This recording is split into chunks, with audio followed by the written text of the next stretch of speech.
امتیاز بھائی، میں آپ کو نا اپنی ذرا کتابوں کے بارے میں ذرا بتا دوں. یہ میری پہلی کتاب ہے. اس کی آنکھ بتا سکتی ہے. یہ 2018 میں شائع ہوئی. اور آپ کو پتہ ہے ہمارے جو ارشد صاحب ہیں، رومیل ہاؤس آف پبلیکیشنز، یہ انہوں نے شائع کی تھی کتاب. اور ان سے مل سکتی ہے. اور اشرف بک ایجنسی ہے کمیٹی چوک میں، وہاں پر بھی یہ کتاب جو ہے وہ اویلیبل ہے. اور یہ جو کتاب ہے میری یہ پہلی، یہ جیسے میں نے ذکر کیا کہ میرے جو استاد ہیں محترم پروفیسر جلیل علی صاحب، تو یہ ان کے نام اس کتاب کا انتساب ہے. اور اس کتاب کو 2 ایوارڈ بھی ملے. ایک بہترین اولین شعری مجموعے پر مفکر پاکستان ادبی ایوارڈ جو ہے یہ ملا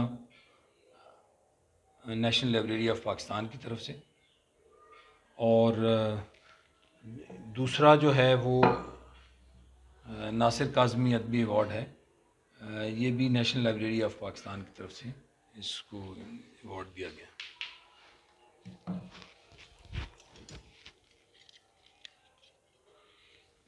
اور ایک یہ آپ پیچھے دیکھ رہے ہیں، یہ اسٹریٹ چیمپئنز آف پاکستان جو تھے، بہت معذرت ہے،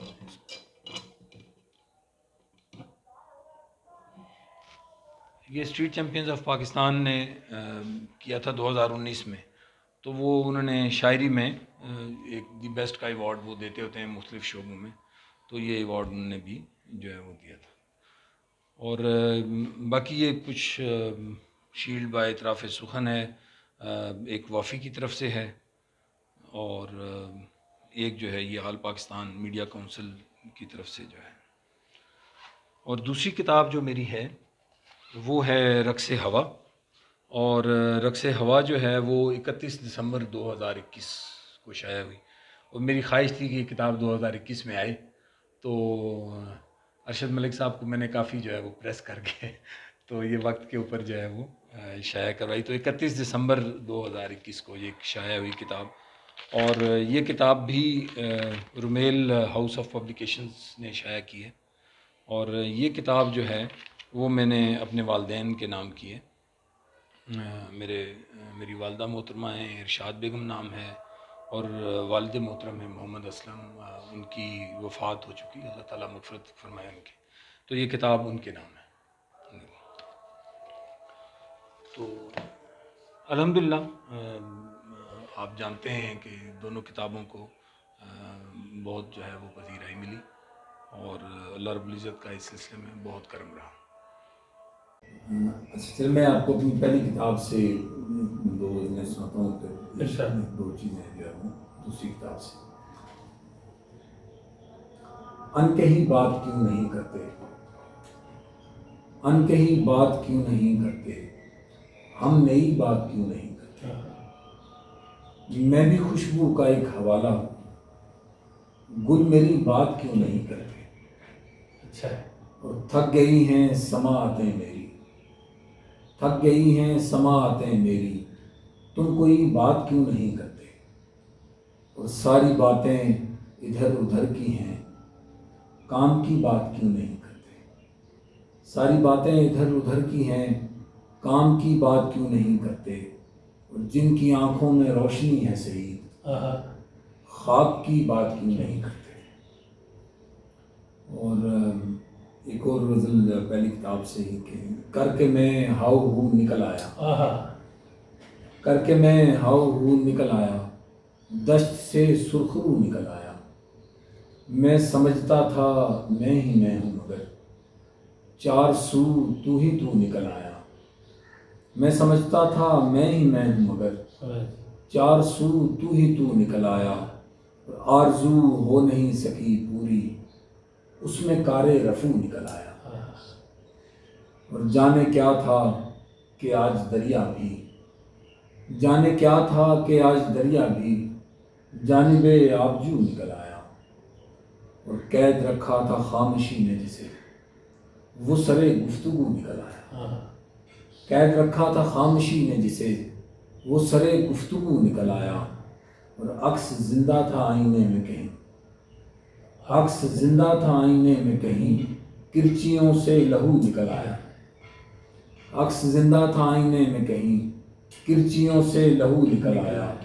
اور کہہ رہا تھا کہ میں ضروری ہوں اور میں فالتو نکل آیا. کہہ رہا تھا کہ میں ضروری ہوں اور میں فالتو نکل آیا. اور آنکھ زرخیز تھی اگر میری، خواب کیوں بے نمو نکل آیا. اور عکس زندہ تھا آئینے میں کہیں، کرچیوں سے لہو نکل آیا. اور دوسری کتاب سے میں آپ کو روز میں جو ہے مدار عشق میں آ کر کلام کرنے لگا. مدار عشق میں آ کر کلام کرنے لگا، ازل سے چپ تھا جو فر کلام کرنے لگا. اور تمام ہونے لگی تھی سماعتوں کی طلب، تمام ہونے لگی تھی سماعتوں کی طلب. پھر ایک روز وہ پتھر کلام کرنے لگا. اور ہمارے شہر میں قدغن تھی بات کرنے پر، ہمارے شہر میں قدغن تھی بات کرنے پر، میں اپنے آپ سے چھپ کر کلام کرنے لگا. اور میری زبان کو لکنت نے آ لیا تھا مگر، میری زبان کو لکنت نے آ لیا تھا مگر، وہ ہنس پڑا تو میں بہتر کلام کرنے لگا. اور کچھ اس طرح میرا باہر خفا ہوا مجھ سے، ایک اجنبی میرے اندر کلام کرنے لگا. کسی صدا کی ضرورت ہی کب رہے گی سعید، کسی صدا کی ضرورت ہی کب رہے گی سعید، اگر وہ لمس برابر کلام کرے. بہت اچھا، بہت شکریہ. اور ایک اور میں آپ کو مدد سے کہ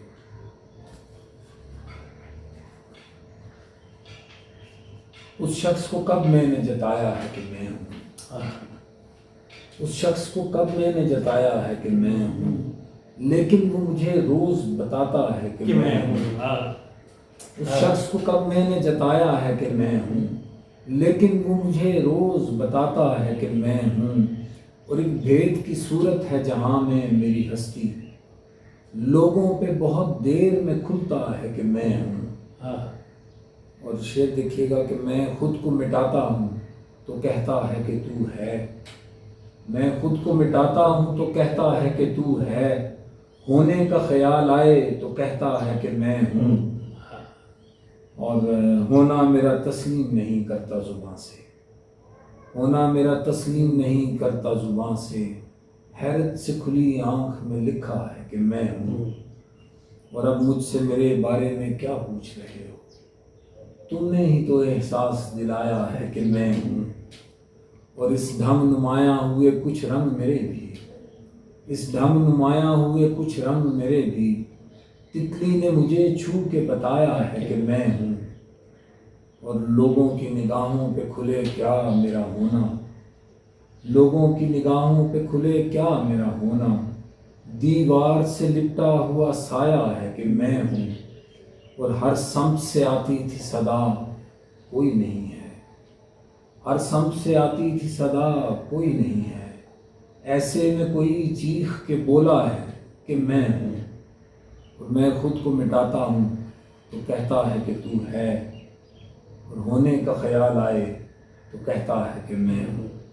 اور ایک آخر میں مختصر بیر کی غزل آپ کو کہ اکسے یار نے آنکھیں کھولی، اکسے یار نے آنکھیں کھولی، ہجر آزار نے آنکھیں کھولی، میں نے کہا منصور ہوں میں بھی، جھٹ سے دار نے آنکھیں کھولی. کیا اچھا، میں نے کہا منصور ہوں میں بھی، جھٹ سے دار نے آنکھیں کھولی. اور جو ہی مسیحا نے لب کھولے، مجھ بیمار نے آنکھیں کھولی.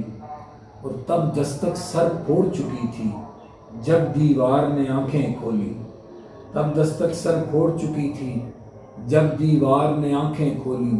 اور بینائی نے شور مچایا اور اظہار نے آنکھیں کھولی. میری جیب میں سکے کھنکے اور بازار نے آنکھیں کھولی. پہلے پہلے میں جاگا تھا، پہلے پہلے میں جاگا تھا، پھر دو چار نے آنکھیں کھولی.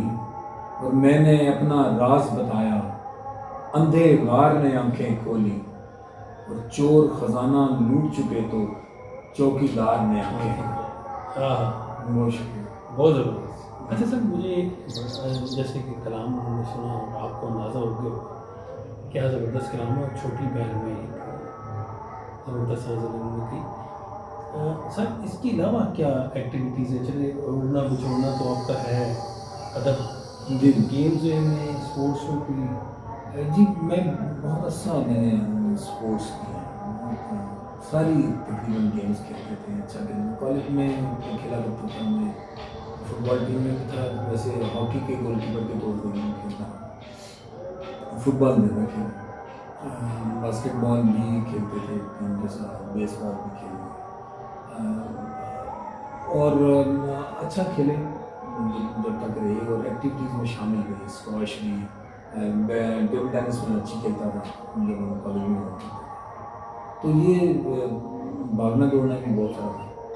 یہ سارا رہا جو یہ غیر نصابی سرگرمیاں ہیں ان میں یہ چیزیں موجود رہی ہیں.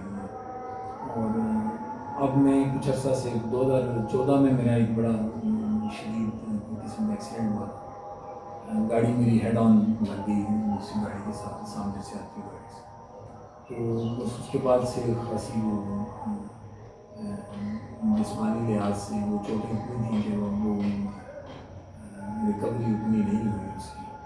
بٹ الحمدللہ ٹھیک ہے، روٹین ٹھیک ہے، اپنا کام کرتے ہیں. لیکن اب وہ اس طرح ایکٹیولی کوئی اسپورٹس جو ہے اب نہیں ہے. سر آپ کی فیملی میں کوئی سے پہلے جو ہے اردو ادب کی طرف آیا یا انگریزی ادب کی طرف یا بےادبی کی طرف؟ کوئی میری فیملی میں دور دور تک کوئی شخص اس فیلڈ میں نہیں تھا. ادب کے ساتھ کوئی کسی کا نام دشت نہیں ہے. میں آپ ہی میں پہلا سر اترے یا اتارا گیا ہے؟ نہیں، میرا خیال ہے میں اتارا نہیں گیا. میں نے آپ کو جیسے اپنی کہانی سنائی ہے. دیکھیں ظاہری بات ہے اس میں ایک حصہ جو ہے وہ میرے ماں باپ کا تو یقیناً بہت سارا ہے اور میرے اساتذہ کا بھی بہت ہے جنہوں نے ہمیں جیسے گھر میں جو ہے کبھی تعلیم و تربیت دیا جایا کرتا تھا یا ہمیں لوگ لے جاتے تھے کہ جی بزم ادب میں یا کرت کیا کرتا تھا میں. تو یہ ساری چیزیں جو ہیں وہ سر آپ کے ماشاءاللہ جو بچے ہیں آپ کی ان میں کوئی جی بالکل ہے. 3 بیٹے ہیں آپ کے ماشاءاللہ؟ جی میرے بیٹے ہیں. بڑا بیٹا فوج میں کیپٹن ہے، اس سے چھوٹا بیٹا جو ہے وہ کسٹ یونیورسٹی سے BS کمپیوٹر سائنسز کر رہا ہے اور ایک چھوٹا ہے وہ 4th کلاس میں ہے. ایک بیٹی میری ڈاکٹر ہے، ڈینٹسٹ ہے فوجی فاؤنڈیشن ہاسپٹل میں، اور دوسری بیٹی جو ہے وہ BS سائیکالوجی کر رہی ہے. تو ان میں سے کوئی؟ جی میری بیٹی جو ہے ڈاکٹر ہے وہ لکھتی ہے، اچھا انگلش میں لکھتی ہے. ہاں ٹھیک ہے. جی انگلش میں بھی ادب بھی کر رہی ہے، ادب بے ادبی نہیں. وہ لکھتی ہے انگلش میں. اور یہ چھوٹا جس سے آپ ملے ہیں یہ کلاس 4 میں ہے، اس میں بھی مجھے لگتا ہے یہ جراثیم جو ہے موجود ہیں اور وائرل ہو گیا ہے. وہ 2-3 بار اس نے بہت بدی قسم کی نظمیں کی ہیں. اچھا. ایک بار میری برتھ ڈے تھی تو اس پہ اس نے کھڑا ہو گیا کہ میں ابھی بابا کے لیے نظم تو ہم نے ریکارڈ کر کے رکھی ہوئی ہے. تو اچھا اس کو بھی ہے شوق اس کا. اور وہ یہ کتابیں جو پڑھی ہوئی ہیں یہ پڑھتا رہتا ہے. عزیز فیصل صاحب کی کتاب پڑھی ہے یہاں پر، اس کو غور سے پڑھتا ہے پھر ہنستا ہے. ہاں وہ عزیز فیصل صاحب تو آسانی والی ہے، تو وہ ہنسا خاصا جو ہے اس کو پڑھتا رہتا ہے. ویسے بھی وہ میری بکس ہیں یا اور مطلب آپ نے کہنے کا مطلب کہ رجحان بچوں میں ہے. بالکل ہے یہ رجحان. چھوٹی بیٹی جو ہے وہ کیلیگرافی اور اس ٹائپ کی چیزیں جو ہے اس نے شروع کیا ہے، گرافک ڈیزائننگ اور اس طرح کا پڑھ سائیکالوجی رہی ہے اس طرح کی چیزیں. تو وہ بچوں میں ہے، تقریباً سب میں ہے کسی نہ کسی لیول کا ہے کہ جڑت ہے ادب کے ساتھ. چلے یہ تو اچھی بات ہے. بڑا بیٹا میرا اس کو پڑھنے کا بہت شوق ہے، بکس میں وہ بہت زیادہ پڑھتا ہے اور یقیناً ایک دن لکھے گا. تو سر کوئی پیغام دینا چاہیں؟ کچھ نہیں، ہم کیا پیغام، لیکن دل کی بات اور سنائیں نا. جی میں بالکل آپ ٹھیک کہہ رہے ہیں. میں جیسے انٹرویو کے دوران بات چیت ہو رہی تھی تو میں جو لکھنے والے لوگ ہیں میں انہیں کے لیے کہہ سکتا ہوں کہ جو کچھ لکھیں وہ ایک ذمہ داری سے لکھیں اور یہ سوچ کر لکھیں کہ یہ جو آپ لکھ رہے ہیں یہ خالی آپ کاغذ کے اوپر چند سطریں نہیں اتارتے، آپ اس سے بہت سارے لوگوں کی زندگی پر اثر انداز ہوتے ہیں۔ آپ کا شعر جب کوئی سنتا ہے، آپ کا شعر جب کوئی پڑھتا ہے تو وہ اسے اپنی زندگی کے ساتھ جوڑتا ہے اور پھر اس میں سے اپنے لیے راستہ تلاش کرتا ہے۔ اگر آپ اس کے لیے ایک اچھے راستے کا انتخاب کر رہے ہیں یا اس کو ایک اچھے راستے کی نشاندہی کر رہے ہیں تو دراصل آپ ادب کا کام کر رہے ہیں، آپ شعر کہہ رہے ہیں، آپ شاعر ہیں، آپ ادیب ہیں۔ لیکن اگر وہ اپنے لیے کسی مثبت راستے کا تعین نہیں کرتا اس آپ کی تخلیق سے اور کسی منفی سمت میں چلا جاتا ہے، اس کی زندگی کو نقصان پہنچتا ہے، تو یہ ذمہ داری بھی آپ کے حصے میں آئی کہ آپ اس کی زندگی کی بربادی کے لیے، تو یہ یقیناً کسی ادیب یا شاعر کے لیے کوئی اچھی بات نہیں ہے۔ اور میں تو جیسے میں نے کہا کہ منفی رویوں کے ساتھ شاعر اور ادیب نہیں ہوتے، وہ ہمیشہ معاشروں کی تشکیل کرتے ہیں، معاشروں کے لیے، لوگوں کے لیے نئے راستوں کا تعین کرتے ہیں۔ انہیں دیکھیں، یہ علامہ اقبال کی آپ مثال لیں کہ وہ لوگ جو بالکل مسلمانوں کو جس وقت برے حالات میں تھے اور ادھر ادھر بکھرے ہوئے تھے، انہوں نے جوڑا، اپنی شاعری سے جوڑا۔ اگر وہ بھی نا امیدی کی بات کرتے اس وقت جب سب لوگ کیا کرتے تھے، اور آپ دیکھتے ہیں کہ بڑے بڑے مشاہیر جو ہیں انہوں نے کہا کہ نہیں یہ پاکستان کیسے بنے گا اور یہ سروائیو کیسے کرے گا، لیکن وہ ایک شخص تھا جس نے کہا کہ نہیں۔ تو یہ اصل کام یہ ہے۔ تو میں یہ چاہتا ہوں کہ جو ہمارے نوجوان ہیں جو شاعری کر رہے ہیں، بہت اچھی شاعری کر رہے ہیں، اب وہ یہ جو منفی چیزیں ہیں نا، رجحانات ہیں، ان سے تھوڑا اپنے آپ کو دور کریں۔ اور ایک اور میری درخواست ہے اپنے شعراء سے کہ جب بھی یونیورسٹیز میں جائیں، کالجز میں جائیں، تو آپ خود کو اس معیار پر نہ لائیں جو کسی غیر شاعر کا معیار ہوتا ہے یا ان بچوں کا کہ وہ کیا سننا چاہتے ہیں۔ نہیں، آپ اپنا معیار برقرار رکھیں اور آپ وہ بات ان کو بتائیں جو آپ ان کو بتانا چاہتے ہیں، جو ان کو سکھانا چاہتے ہیں۔ ان کے ذوق کی آبیاری کریں، نہ کہ ان کے ذوق کو تباہ و برباد کریں۔ کیونکہ بہت سارے دوستوں سے جب بات ہوتی ہے کہ یار کس قسم کی شاعری ہم اپنے کالجز اور یونیورسٹیز میں جا کر سناتے ہیں، تو وہ کہتے ہیں وہ سننا نہیں چاہتے۔ نہیں، وہ سننا نہیں چاہتے، دراصل ہم نے ان کی تربیت اس لائن پر کر دی۔ تو میں چاہتا ہوں کہ ہم جب میں کہتا ہوں کہ شاعری ذمہ داری ہے تو ہمیں ایک ذمہ دار شخص ہونے کی حیثیت سے، اس معاشرے کا ایک بہتر شخص ہونے کی حیثیت سے ہمیں ایک بہتر رویہ اپنانا چاہیے اور ایک اچھا ذوق اور اچھا شوق جو ہے اپنے نوجوانوں میں پیدا کریں۔ کل یہی لوگ شاعری کریں گے بڑے، اور جو آج ہم انہیں سکھا رہے ہیں، جو ان کے اندر بیج بو رہے ہیں، وہی اگے گا، اور پھر یا ہم اس کے سائے میں بیٹھیں گے یا اس کے کانٹوں جو اس میں اگیں گے ان سے بھاگیں گے۔ تو ہمیں بس اس چیز کا احساس کرنا ہے۔ بہت شکریہ۔ بہت شکریہ سر، تھینک یو۔